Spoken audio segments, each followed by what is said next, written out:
Lockdown के दिनों में प्रधानमंत्री जी ने हमारी बहुत मदद की है और इन मुश्किल के दिनों में उन्होंने हमारा बहुत साथ दिया है। वे घरों में फ्री राशन वगैरह दे रहे हैं और इन मुश्किल के दिनों में जैसे घर में कोई सभी फ्री बैठे हैं, जॉब पर भी नहीं है, कोई घर में जॉब वगैरह भी नहीं है, तो इन मुश्किल दिनों में उन्होंने हमारी बहुत हेल्प की है।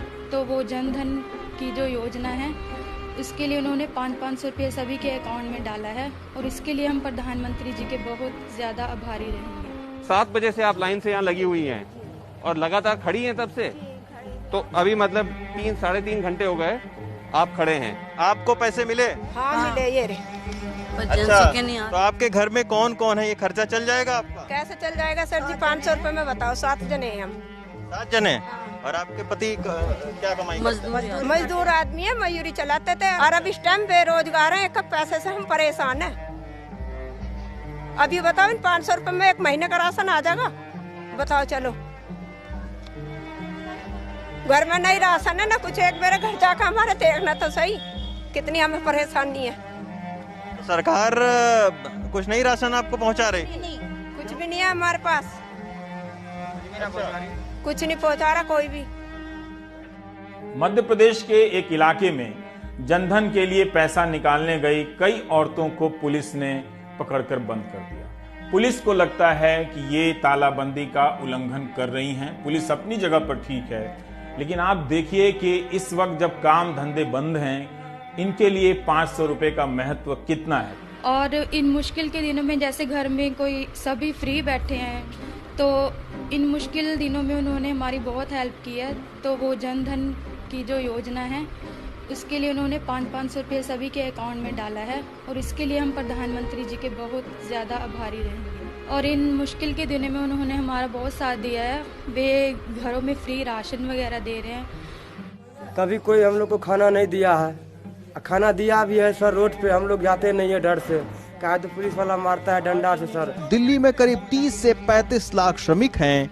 कारखाने बंद होने से इनमें से आधे से ज्यादा मजदूर एक वक्त की रोटी के लिए सरकार पर निर्भर हो गए हैं। 22 साल की महक और इसका पति गोपाल उत्तराखंड के नैनीताल के एक गांव के रहने वाले हैं। पुरानी दिल्ली के टाउन हॉल इलाके में इसी बिल्डिंग में मजदूरी करते हैं। महक बताती हैं कि 2 दिन में बस एक बार ही खाना नसीब होता है। जमीन पर लेटी अपनी बेटी को देखकर गोपाल के आंसू नहीं रुकते। बिहार बेतिया के प्रवासी मजदूर राम सागर 5 किलोमीटर पैदल चलकर खाना लेने पहुंचे हैं। घर में 6 बच्चे हैं और इस पॉलीथीन में भरी खिचड़ी से ही काम चलाना है। कितने घंटों से आप लाइन में लगे हुए हैं? हम लोग का तो 4-4 घंटा कभी कभी हो जाते हैं। और कई बार ऐसा भी हुआ कि खाना आपको न मिला? हाँ, कभी कभी नहीं मिलते। अगर यहाँ खाना नहीं मिलता तब क्या होता? भूख मरते। भूखों मरते? नहीं मरेंगे, सब चीज बंद है, फैक्ट्री बंद है, तब भूख नहीं मरेंगे। मैं आपको अपना अनुभव बताता हूँ। कुछ लोगों ने कहा कि नोएडा में कुछ ऐसे गांव हैं जहां पर लोगों को खाना नहीं मिल रहा। मैंने ये बात स्वामी रामदेव को बताई। उन्होंने 2000 राशन के पैकेट बनाकर, बड़े बड़े बॉक्स बनाकर भेज दिए। लेकिन मैं ऐसे लोगों को ढूंढ रहा हूं जिसे उसकी जरूरत हो। अभी तक नोएडा में ऐसा कोई गांव नहीं मिला जहां इसकी जरूरत है। क्या सरकार ने अब तक किसी को भूखा मरने दिया है? क्या अब तक सरकार ने लोगों के घरों तक राशन नहीं पहुंचाया? 11 अप्रैल को उत्तर प्रदेश सरकार ने अपने नियमित प्रेस कॉन्फ्रेंस में बताया कि प्रशासन, धार्मिक या स्वैच्छिक संगठनों के जरिए अब तक 11,86,000 से कुछ अधिक फूड पैकेट्स बांटे गए हैं। अब अगर इसे औसत के रूप में देखें तो दिन में 62,000 पैकेट्स भी नहीं होते हैं। अगर तालाबंदी लंबे समय तक जारी रहती है तो किसी भी सरकार को लोगों के भोजन की व्यवस्था को पहले से कहीं ज्यादा दुरुस्त करने की जरूरत है। उसकी सारी बड़ी रणनीति जो है इस पर आधारित होनी चाहिए कि जहां भी है, जो भी रहता है, वो अपने रहने की जगह से 100 कदम की दूरी पर खाना पा सकता है। आज से नवरात्र शुरू हुए हैं। प्रधानमंत्री मोदी ने खुद पूरे 9 दिन का व्रत रखा है। वो हमेशा रखते हैं।